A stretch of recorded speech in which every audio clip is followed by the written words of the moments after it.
With the event of the Me Too movement, questions are now being asked about how to raise little boys in an environment where cultural values about sexism are changing rapidly. And is it really possible to change the behaviour of little boys? Joining me now from Chicago is leading neuroscientist and gender specialist Dr. Lise Elliott. Thanks for being with us, Dr. Elliott. First of all, just how significant are biological differences when it comes to behaviour carried out by little girls versus little boys?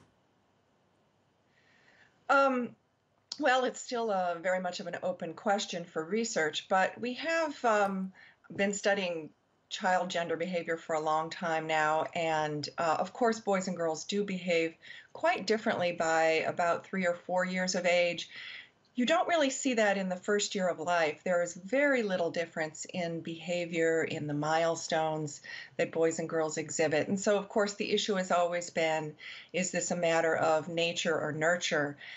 And so when people say biology, my response is it's all biology because we behave with our brains. So the issue is whether it's hardwired from birth or whether boys and girls behave differently as a result of the learning that they've undergone in the first few years. And my main research is on brain development, and so I can tell you that an enormous amount of our behavior is learned from experience at the moment of birth. So the degree to which boys and girls behave differently, in my view, is largely shaped by their learning and culture and innate factors like testosterone and genes probably just tip the balance a little bit in one direction or the other, but they really aren't a hard and fast determination of whether one will be more masculine or more feminine. So what you're saying is that boys are not necessarily hardwired to be more aggressive and less empathetic, for example? Not at all. We know every child is naturally aggressive. At the age of 2 or 3, a majority of children will kick or bite or hit to get what they want. A few more boys than girls, but all children learn between the ages of 2 and 5, or most children learn that it's not appropriate to be aggressive. And at the same time, I believe most children are naturally empathetic.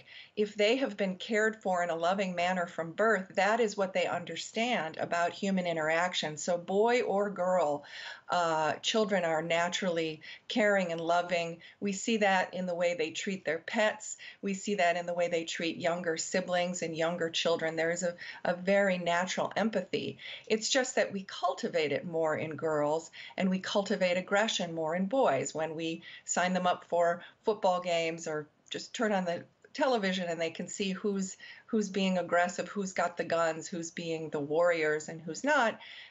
They learn pretty easily that aggression is rewarded in males and it's punished in females. But as we're seeing, certainly with the hashtag #MeToo social media campaign and the discussion that's now ongoing, cultural mores are changing when it comes to sexism, aren't they? So what you're saying is that both parents and teachers can in fact do a lot to teach little boys to be less aggressive. Oh, absolutely. I mean, one could argue that is the purpose of child rearing and education is we're civilizing our children. And as I said, it's true as much for girls as boys. Girls are naturally, all children are naturally selfish when they're little 1 and 2 and 3-year-olds. They want what they want and they don't necessarily want to share. But girls do seem to pick up the message more quickly than boys do. They learn more quickly not to aggress. And I believe it's because they have less conflict in the environment. They get a very consistent message that aggression is bad, whereas boys get a somewhat conflicting message between when they're told not to hit and fight, and yet they see throughout the world that the most powerful men, the most revered men are often the most aggressive and assertive and physically intimidating. Now, we know evolution affects the human physique, for instance, and as you're saying, biological differences really amount to a small percentage in terms of determining different behaviour between the genders. But given those small differences, are we still capable of changing the way we are wired, especially when it comes to raising children? Most neuroscientists really reject the idea of hardwiring entirely.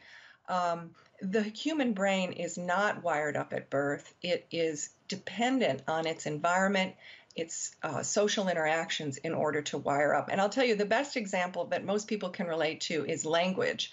So, whatever language people speak to you from birth, you will effortlessly be able to speak the language, know the words, pronounce it with no accent. And of course, we do this entirely unconscious. And so much of our gender behavior is just as cultural as language learning is.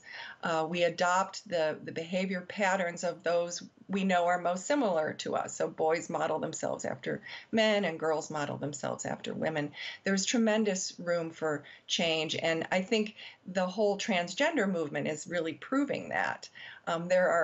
There's 10 times, maybe 100 times more people who identify as transgender today than 30 years ago. And I don't think that's because of any genetic change. It's because it's become more socially acceptable. We all have masculinity and femininity in our palette of behavior, and we express what is acceptable in society. So it's becoming more acceptable to be anywhere on the gender spectrum because it's really a capability of every human brain.